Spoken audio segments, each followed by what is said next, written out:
മലയാളി വാർത്തയിലേക്ക് സ്വാഗതം. കേരളമടക്കമുള്ള 5 സംസ്ഥാനങ്ങളിൽ ഈ അടുത്ത കാലത്ത് നടന്ന നിയമസഭാ തെരഞ്ഞെടുപ്പ് ദേശീയ രാഷ്ട്രീയത്തിൽ വലിയ മാറ്റങ്ങൾക്കാണ് തുടക്കമിട്ടിരിക്കുന്നത്.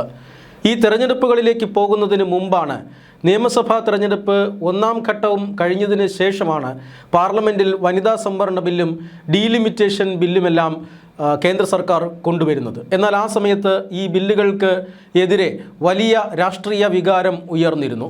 ഈ ബില്ലുകൾ പാസാക്കാൻ അനുവദിക്കില്ലെന്നും ഈ ബില്ലുകൾ ഭരണഘടനാ വിരുദ്ധമാണെന്നും ആരോപിച്ചുകൊണ്ട് പ്രതിപക്ഷ കക്ഷികൾ ഒറ്റക്കെട്ടായി നിൽക്കുകയും ബില്ല് പാസാക്കാനുള്ള നീക്കത്തെ പരാജയപ്പെടുത്തുകയും ചെയ്തിരുന്നു.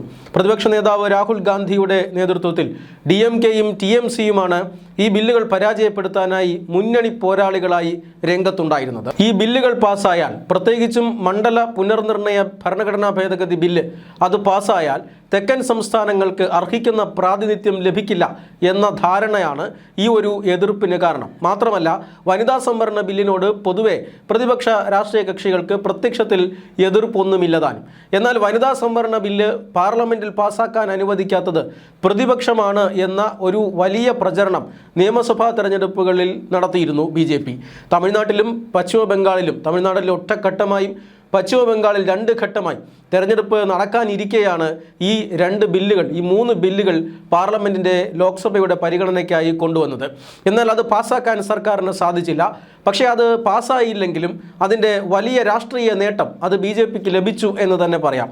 വനിതാ സംവരണ ബില്ല് പാസ്സാക്കാൻ അനുവദിക്കാത്ത പ്രതിപക്ഷത്തെ, അല്ലെങ്കിൽ പാസ്സാക്കാൻ അനുവദിക്കാത്ത രാഷ്ട്രീയ പാർട്ടികളെ ജനം മൂലയ്ക്കിരുത്തുന്നതാണ് നമ്മൾ കണ്ടത്. DMK വനിതാ സംവരണ ബില്ലിനും അതുപോലെ തന്നെ മണ്ഡല പുനർനിർണയ ബില്ലിനുമൊക്കെ എതിരായിരുന്നു. DMK അപ്രതീക്ഷിതമായി തമിഴ്നാട്ടിൽ തോറ്റു. മാത്രമല്ല, തൃണമൂൽ കോൺഗ്രസിൻ്റെ 15 വർഷം നീണ്ടുനിന്ന ഭരണം അവസാനിപ്പിച്ച് BJP ബംഗാളിൽ അധികാരം പിടിക്കുകയും ചെയ്തു. അതുകൊണ്ട് തന്നെ ഈ ബില്ലുകൾ പാസ്സാക്കാതിരുന്നാലും രാഷ്ട്രീയ നേട്ടം BJPക്കായിരിക്കും എന്ന വിലയിരുത്തലുകൾ ശരിവെച്ചുകൊണ്ടാണ് ഇത്തരത്തിൽ ഒരു ജനവിധി ഉണ്ടായത്. ഇത് പാർലമെൻറ്റിൽ ചർച്ച നടക്കുമ്പോൾ തന്നെ പ്രധാനമന്ത്രി നരേന്ദ്രമോദിയും ആഭ്യന്തരമന്ത്രി അമിത്ഷായും അടക്കമുള്ളവർ പ്രതിപക്ഷത്തിന് മുന്നറിയിപ്പ് നൽകിയിരുന്നതാണ്. നിങ്ങൾ ഈ ബില്ലിനെ എതിർത്തു കഴിഞ്ഞാൽ തീർച്ചയായും നിങ്ങളെ ജനം ബഹിഷ്കരിക്കും. മറിച്ച് നിങ്ങൾ ഇതിനെ അനുകൂലിച്ചാൽ അതിൻ്റെ രാഷ്ട്രീയ നേട്ടം ആർക്കും ഉണ്ടാവുകയില്ല എന്ന ഒരു നിലപാടാണ് അന്ന് പ്രധാനമന്ത്രി നരേന്ദ്രമോദി സ്വീകരിച്ചിരുന്നത്. അത് അക്ഷരം പ്രതി ശരിവയ്ക്കുന്ന ജനവിധിയാണ് പിന്നീട് ഉണ്ടായത് എന്ന് നമ്മൾ കണ്ടു. എന്നാൽ തിരഞ്ഞെടുപ്പിന് ശേഷം ദേശീയ രാഷ്ട്രീയം വലിയ രീതിയിൽ മറിയുകയാണ്. അന്ന് പരാജയപ്പെട്ടു പോയ അതേ ബില്ലുകൾ വീണ്ടും ലോക്സഭയുടെ പരിഗണനയിലേക്ക് എത്തിക്കാൻ ശ്രമിക്കുകയാണ് BJP. അതിനിടയിൽ ഒട്ടേറെ രാഷ്ട്രീയ മാറ്റങ്ങൾ സംഭവിച്ചു. തമിഴ്നാട്ടിലെ തെരഞ്ഞെടുപ്പ് ഫലങ്ങൾ ഇന്ത്യ മുന്നണിയിൽ വലിയ പൊട്ടിത്തെറിയുണ്ടാക്കി. കോൺഗ്രസും ഇടതു പാർട്ടികളുമെല്ലാം DMK സഖ്യം ഉപേക്ഷിച്ച് വിജയ്ക്കൊപ്പം പോയി. അതുകൊണ്ട് തന്നെ ഇന്ത്യ മുന്നണി തകർന്നു. DMKയ്ക്കും അതുപോലെ തന്നെ കോൺഗ്രസിനും ഇടയിൽ വലിയ ശത്രുത വളർന്നിരിക്കുന്നു. പ്രതിപക്ഷ നിരയിൽ പ്രത്യേക ബ്ലോക്കായി ഇരിക്കാൻ അനുവദിക്കണമെന്ന് DMK ഇപ്പോൾ ലോക്സഭാ സ്പീക്കറോട് അഭ്യർത്ഥിക്കുകയും അത് അംഗീകരിക്കപ്പെട്ടിരിക്കുകയും ചെയ്തിരിക്കുന്നു. NDAയിലേക്ക് നേരിട്ട് പ്രവേശിക്കുന്നില്ല എങ്കിലും തത്വാധിഷ്ഠിതമായ പിന്തുണ ചില ഘട്ടങ്ങളിൽ DMK നൽകും എന്ന് ഇപ്പോൾ ഏതാണ്ട് വ്യക്തമായിരിക്കുകയാണ്. പശ്ചിമ ബംഗാളിൽ തൃണമൂൽ കോൺഗ്രസ് 80 സീറ്റുകൾ നേടിയെങ്കിലും പിന്നീട് അങ്ങോട്ട് പാർട്ടിയുടെ ഒരു വലിയ തകർച്ച തന്നെയാണ്. മമതാ ബാനർജിക്കൊപ്പം ഇപ്പോൾ വിരലിലെണ്ണാവുന്ന MLAമാർ മാത്രമേ ഉള്ളൂ. 29 MP മാരുള്ള തൃണമൂൽ കോൺഗ്രസിന് ഇപ്പോൾ 1 MP മാത്രമേ മമതാ ബാനർജിക്കൊപ്പമുള്ളൂ. മറ്റുള്ളവരെല്ലാവരും വിമതരായി മാറിക്കഴിഞ്ഞിരിക്കുന്നു. ഏതാണ്ട് എല്ലാ രാജ്യസഭാ MP മാരും ഇപ്പോൾ തൃണമൂൽ കോൺഗ്രസിൻ്റെ MP മാരും ഇപ്പോൾ വിമതരായി മാറിക്കഴിഞ്ഞിരിക്കുന്നു. അതുകൊണ്ട് തന്നെ തൃണമൂൽ കോൺഗ്രസിലെ വിമത വിഭാഗത്തെ ഒപ്പം നിർത്തുകയും DMKയെ ഒപ്പം നിർത്തുകയും ചെയ്തുകൊണ്ട് ഈ ഭരണഘടനാ ഭേദഗതി ബില്ലടക്കമുള്ള അന്ന് പരാജയപ്പെട്ട 3 ബില്ലുകൾ വീണ്ടും കൊണ്ടുവരാനാണ് ഇപ്പോൾ BJP സർക്കാർ നീക്കങ്ങൾ നടത്തുന്നത്. DMKയെ അനുനയിപ്പിക്കാൻ ചില മാറ്റങ്ങൾ ഒരുപക്ഷെ ഈ മണ്ഡല പുനർനിർണയ ബില്ലിൽ കേന്ദ്ര സർക്കാർ വരുത്താൻ തയ്യാറായേക്കും. 1971 സെൻസസ് ഡേറ്റയെ അടിസ്ഥാനമാക്കിയായിരിക്കും ഇനി ലോക്സഭാ മണ്ഡലങ്ങളുടെ എണ്ണം വർദ്ധിപ്പിക്കുക. 543 നിന്നും ഏതാണ്ട് 816 ഉയർത്താനാണ് ഇപ്പോൾ BJP ലക്ഷ്യമിടുന്നത്. ജനസംഖ്യാനുപാതികമായി എല്ലാ സംസ്ഥാനങ്ങളുടെയും മണ്ഡല പുനർനിർണയം നടത്തുക എന്നതിനപ്പുറം എല്ലാ സംസ്ഥാനങ്ങൾക്കും ഇപ്പോൾ നിലവിലുള്ള സീറ്റിൻ്റെ 50% വർധനവ് എന്ന ഒരു ഫോർമുലയാണ് BJP മുന്നോട്ട് വച്ചിരിക്കുന്നത്. നേരത്തെ ബില്ലിന്റെ ചർച്ച പാർലമെന്റിൽ നടന്നപ്പോഴെല്ലാം അമിത്ഷാ ഈ വാഗ്ദാനം പറഞ്ഞിരുന്നതുമാണ്. പക്ഷെ അന്ന് പ്രതിപക്ഷം ഈ നിർദ്ദേശം ചെവിക്കൊണ്ടില്ല എന്ന് മാത്രമല്ല, ബില്ല് പാസാക്കാൻ കഴിയില്ല എന്ന് അടിയുറപ്പിച്ച് പറയുകയും ചെയ്തു. ഇതാണ് അവരെ വലിയ രാഷ്ട്രീയ തകർച്ചയിലേക്ക് കൊണ്ടുചെന്നെത്തിച്ചത്. DMK അവരുടെ തെറ്റ് മനസ്സിലാക്കുന്നു എന്നാണ് സൂചന.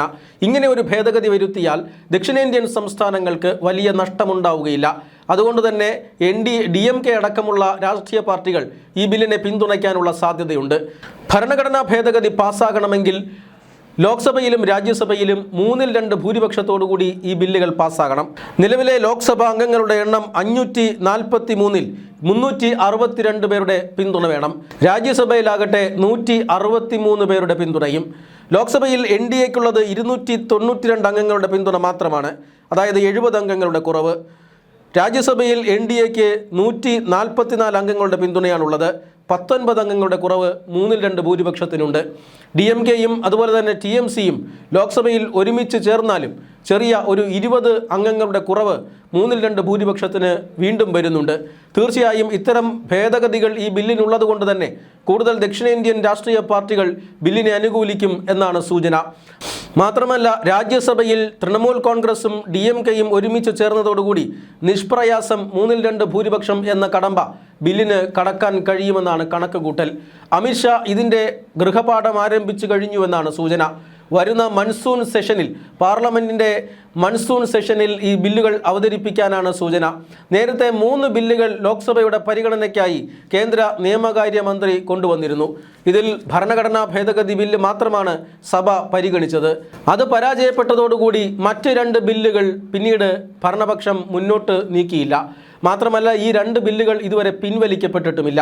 അതുകൊണ്ട് തന്നെ ഭരണഘടനാ ഭേദഗതി ബില്ല് കൂടി വീണ്ടും ക്യാബിനറ്റ് അപ്രൂവലോടുകൂടി കൊണ്ടുവന്നാൽ ഈ 3 ബില്ലുകളും പാസ്സാക്കിയെടുക്കാൻ നിലവിലെ രാഷ്ട്രീയ സാഹചര്യം അനുസരിച്ച് NDAക്ക് കഴിയും. ഈ നിയമസഭാ തെരഞ്ഞെടുപ്പുകൾക്ക് മുമ്പ് ഇങ്ങനെ ഒരു ഭരണഘടനാ ഭേദഗതി കൊണ്ടുവരിക BJPയെ സംബന്ധിച്ചിടത്തോളം അസാധ്യമായിരുന്നു.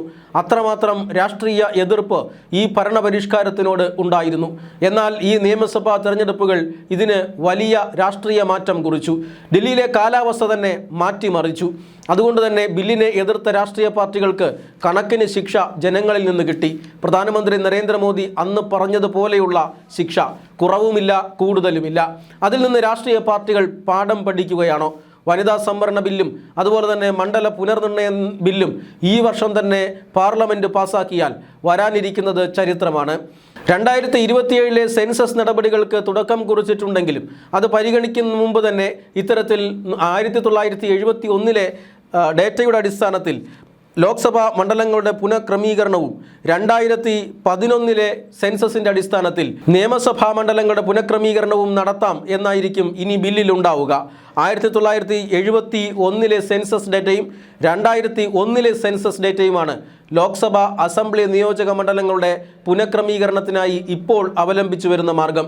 അതങ്ങനെ തന്നെ നിലനിർത്താനും അസംബ്ലിയിൽ നേരിയ മാറ്റം വരുത്താനുമാണ് ഇപ്പോൾ സർക്കാർ തയ്യാറാകുന്നത്. ഈ ഭേദഗതികൾ DMK പോലുള്ള രാഷ്ട്രീയ പാർട്ടികൾ അംഗീകരിച്ചാൽ രാജ്യത്ത് പുതുചരിത്രം പിറക്കും.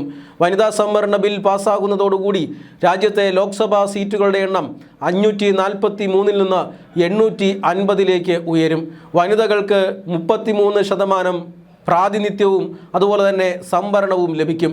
ഇത് ഇന്ത്യൻ ജനാധിപത്യത്തെ ശക്തിപ്പെടുത്തും. പ്രധാനമന്ത്രി നരേന്ദ്രമോദിയുടെ നേതൃത്വത്തിലുള്ള NDA സർക്കാരിൻ്റെ ചിരകാല സ്വപ്നമാണ് ഇതോടുകൂടി സാക്ഷാത്കരിക്കപ്പെടുക. എന്തായാലും പാർലമെൻറ്റിൻ്റെ വരുന്ന മൺസൂൺ സെഷൻ ഈ അർത്ഥത്തിൽ വളരെ പ്രാധാന്യമേറുകയാണ്.